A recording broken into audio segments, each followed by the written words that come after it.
अब जो अगला टॉपिक है हमारे पास वो है व्हाट इज़ स्टेटमेंट। स्टेटमेंट क्या होती है? तो अगर हम बात करते हैं कि स्टेटमेंट के हवाले से, तो स्टेटमेंट कंप्यूटर से बात करने का या कम्युनिकेट करने का, उससे अपनी बात समझाने का, उससे मुखातिब करने का वाहिद ज़रिया है।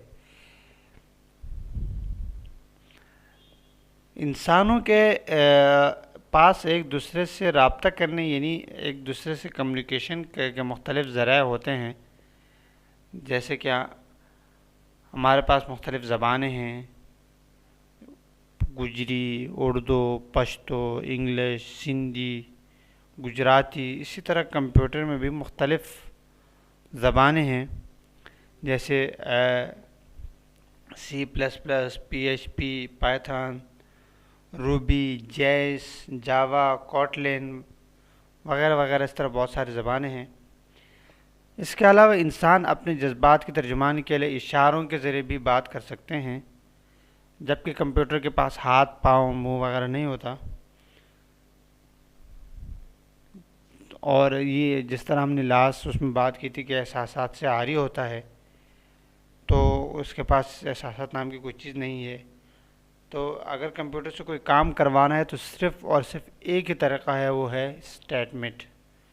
एक जो स्टेटमेंट है ना, कि हम कंप्यूटर को एक स्टेटमेंट लिख के बताएं कि क्या करना है।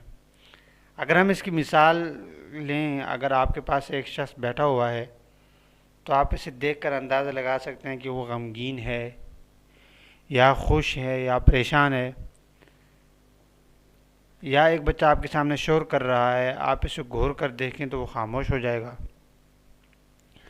सीधे सादे तरह से यूँ समझे कि जो हवास खमसा इंसानों के हैं, आँख, पाँव, बॉडी, एहसासात और कान, मुंह, और इस तरह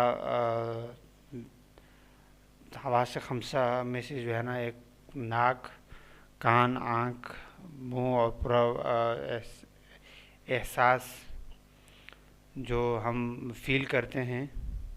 कंप्यूटर इनसे बहरा है, ना उसके पास आँखें ना कान है। हाँ, वो आँख आदि से जो है ना, एक आँख कैमरा लगा होता है, लेकिन वो भी जब हम उसको एक्टिव करते हैं चलता है। अब आप कुछ कंप्यूटर से करवाना चाह रहे हैं तो इसे सिर्फ उस ज़बान में ही बात कर सकते हैं जो वो समझ रहा हो, और वो वाहिद ज़रिया है स्टेटमेंट। अब कंप्यूटर प्रोग्राम की भी तशरीह हो जाए तो हम अपनी अगली वीडियो में जो कंप्यूटर का प्रोग्राम की इब्तिदा है वहाँ से हम बात करेंगे।